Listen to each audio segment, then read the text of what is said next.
I had talked extensively concerning witnesses who were disappearing and dying mysteriously. I've been under pressure, good pressure that is, from my subscribers to extensively cover Philip Mule Kilonzo, among others. If you look at the Google, most of what I say cannot be found in Google. So most of the time I use my necktop computer to chamber the past of these people.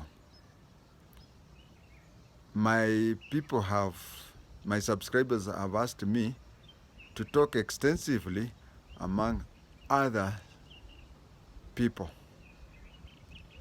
Whenever I get enough information, I will upload.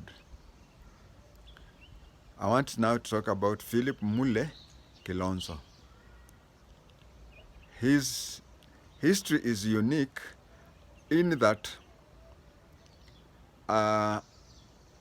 since the time of Bernard Hinga, in fact, Bernard Hinga was a cadet inspector, direct entry inspector, and up to now, the current Inspector General is a special SOIP person. I am also a special SOIP person, and with all respect, special SOIP should be treated as cadet officers. So, Philip Mule Kilonzo, as far as I know, is the only person who started as a recruit and ended up as a police boss. I've extensively investigated and found none other has done that.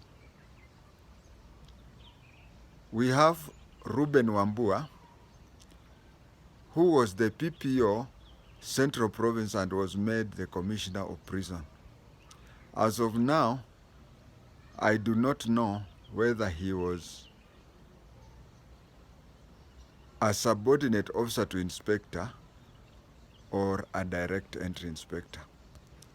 However, he ended up in prison, so I'm talking of police bosses, that Philip Mule Kilonzo is the only police boss, police service commander, who started off as a recruit. He started his work somehow when he was a constable. He ended up at Moranga Police Station. He worked under OCS Inspector Alan Muganda Sakiti. I have talked with the late Muganda Sakiti, who told me that Kilonzo was very good in crime branch. According to Alan Muganda Sakiti, Kilonzo was very disciplined, and he wondered how Philip Mule Kilonzo never ended up in the CID. However, when Philip Mule Kilonzo was a corporal, he was transferred to Kiganjo as an instructor. He was working in Kiganjo as an instructor when, due to his disciplinary problems, he was interdicted and he was on his way to be sacked. He consulted a few people where he wanted to know about how he could save his work.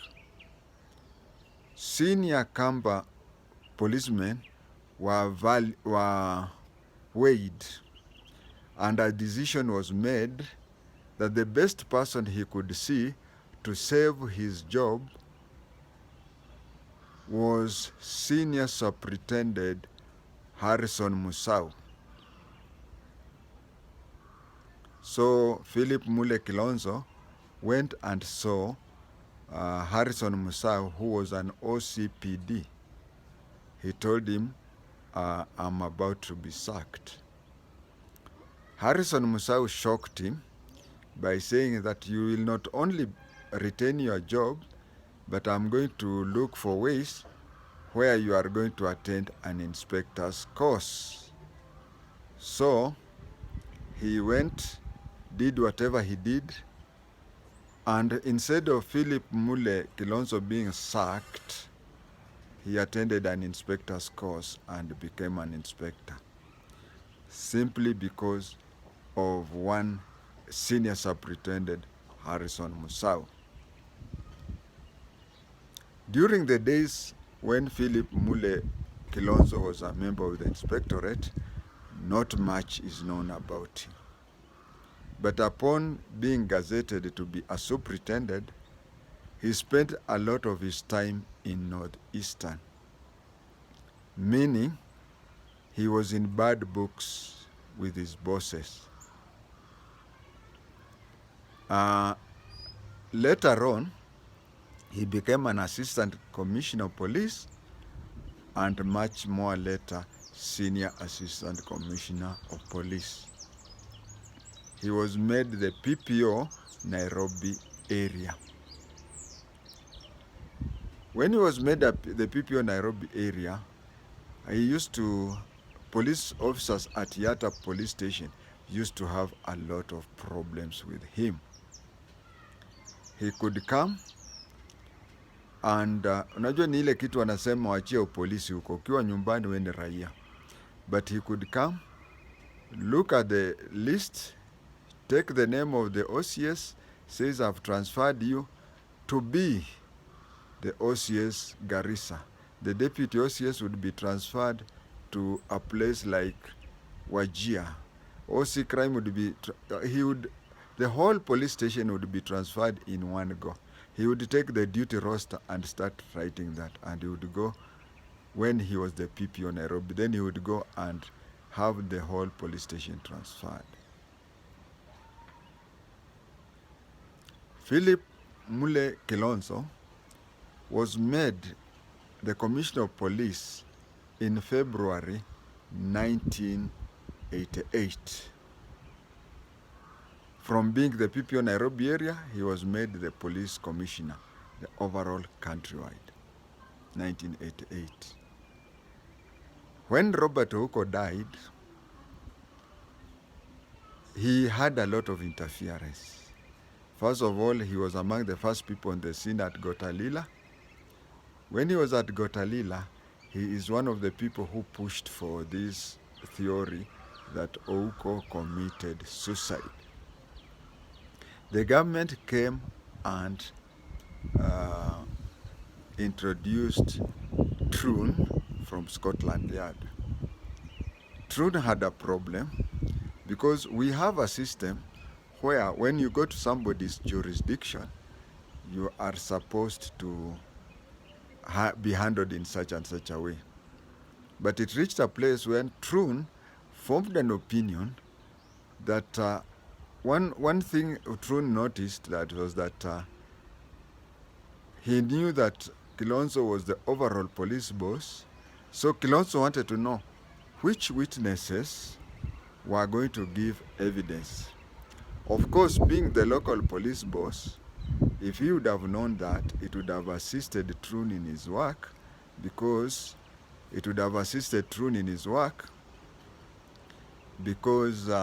as the area police boss, he would go and look for those witnesses. But it later came to Troon's opinion that there was more to it, because whenever he said he wanted a certain witness to come and write a statement, that the witness would be seen ahead and be discouraged from giving evidence. So it happened that way, and Kilonzo later stopped working. Retired. Stopped working, retired, that's the same. But he retired.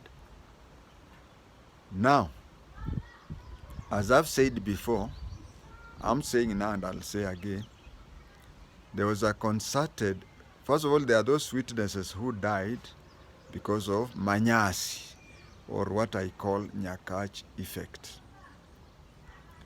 There are those witnesses whom the system would look and eliminate.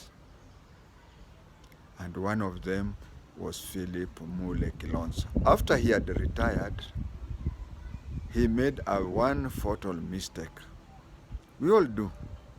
You see, even me, there are so many things I avoid and whatever. But that single mistake, or that single mishap, it will determine between death and life. Unaweza hepa mitego 1,000 times, but when it reaches 1,001 time and you nateleza kidogo, that's the end of you. Somebody came with a ndama and he was told, kuja uone, sijui utanunua something. It was going to be handed over to him in one way or another. So he left his drink, half bottle and half in a glass. Went and supervised the nini. He gave other people instruction to take the calf to his home. When the calf was taken to his home, and then he came back and took the glass that after tasting, he said, this thing tastes funny, and then collapsed and died. What he should have done, when he came back, he should have just told the barmaid to take away that glass and order for a new bottle with a new glass. But then, we can't blame him.